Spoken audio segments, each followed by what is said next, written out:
베트남 대표팀이 극적으로 아시안컵 16강의 막차를 타는 데 성공했다.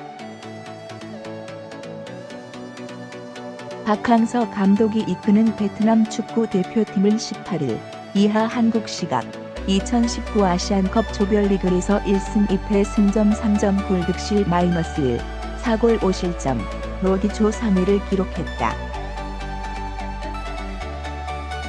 2조 상위 레바논과 승점, 골득실, 다득점까지 같았던 베트남은 페어플레이 규정에서 앞서며 본선에 참가한 20의 개국 중 정확히 16위로 16강 진출을 확정했다. 베트남은 오는 20일 B조 1위 요르단과 16강전을 치를 예정이다. 베트남은 조별리그에서 이라크와 이란의 연패를 당하고 예멘을 상대로 대량 득점에 실패하면서 16강 진출이 불투명해지는 듯했다.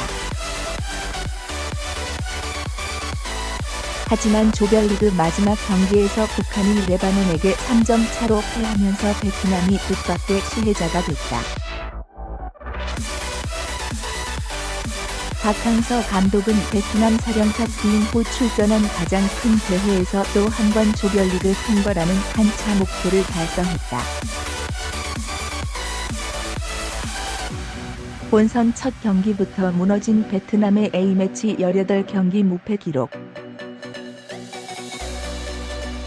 베트남은 이번 아시안컵 직전까지 A매치 18경기 무패 기록 9승 9무를 이어갔다.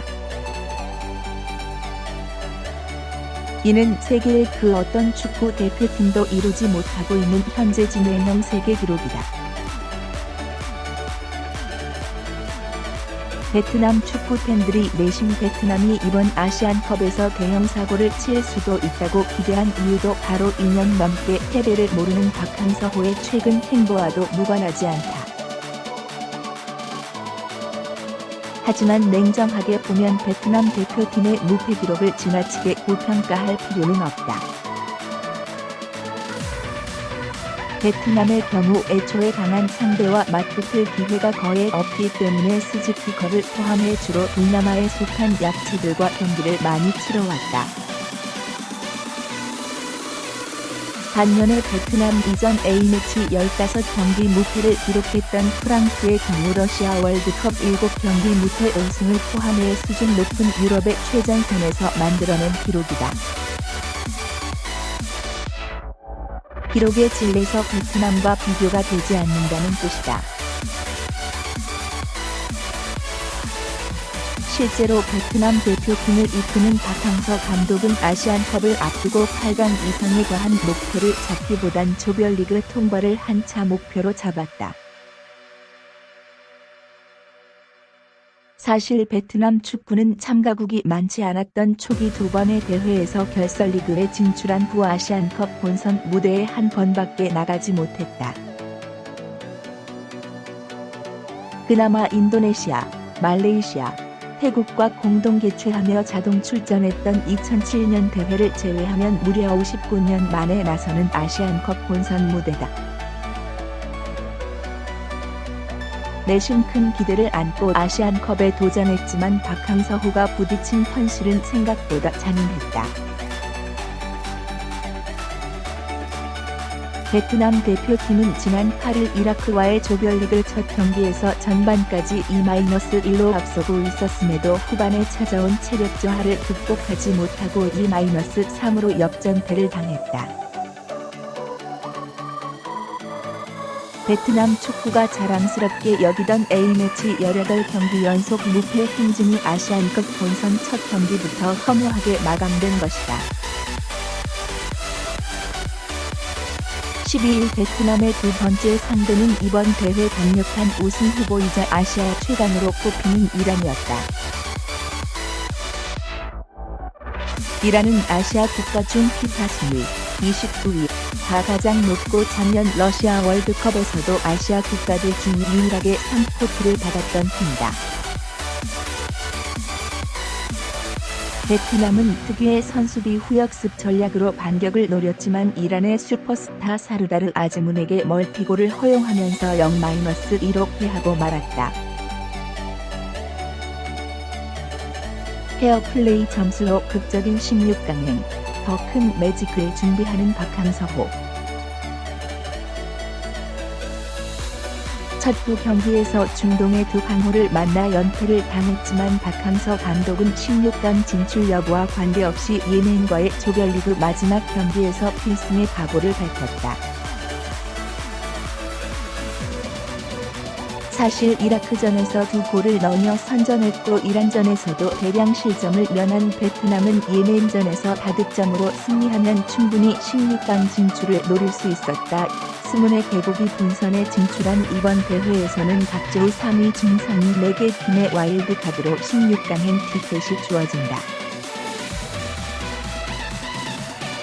앞서 C조의 키르기스스탄이 필리핀을 3-1로 꺾고 골득실 0을 만들면서 박항서호는 17일 예멘과의 조별리그 마지막 경기에서 3골 차 이상으로 승리해야만 16강 진출을 확정할 수 있었다. 하지만 베트남은 야속하게도 예멘의 2-0으로 승리하면서 자력으로 16강 진출을 확정하는 데 실패했다. A조의 바레인과 C조의 키르기스스탄이 16강을 확정한 가운데 베트남은 현지 시간으로 다음날 열리는 오만과 레바논의 경기 결과를 지켜봐야 하는 입장이 됐다. 먼저 열린 오만과 투르크메니스탄과의 경기에서는 오만이 3-1로 승리하며 16강 진출을 확정지었다. 오만은 후반 추가 시간에 필요했던 마지막 한 골이 터지며 세 번째 와일드카드를 따냈다. 이제 조별리그 마지막 일정인 2조의 레바논과 북한의 경기 결과에 따라 베트남의 운명이 결정되게 됐다. 공교롭게도 한국인 박항서 감독이 이끄는 베트남 대표팀의 운명이 북한의 손에 달리게 된 셈이다. 이번 대회 최악의 부진에 빠진 북한은 조별리그 두 경기에서 사우디아라비아와 카타르를 상대로 각각 0-4, 0-6으로 대패를 당했다. 똑같이 2패를 당한 레바논도 내신 북한을 상대로 대량 득점을 올리며 마지막 16강 티켓을 노렸다. 하지만 마지막 경기에서 북한은 레바논에 1-4로 패하며 선전했다. 승점과 골득실, 다득점까지 모두 같았지만 경고를 적게 받은 베트남이 레바논을 제치고 극적으로 와일드카드의 막차를 타는 순간이었다. 베트남은 자국에서 열린 2007년 아시안컵 이후 12년 만에 출전한 아시안컵 본선 무대에서 조별리그를 통과하는 기쁨을 누렸다. 박항서 감독으로서는 베트남 감독 부임 후 가장 큰 대회에서 또 하나의 성과를 이룬 셈이다. 그리고 극적으로 베트남의 16강을 견인한 박항서 감독은 2002년 버스 히딩크 감독, 중국 U-스무한 대표팀 감독, 이끌었던 것처럼 이제 더 높은 곳을 향한 꿈을 꾸고 있을 것이다.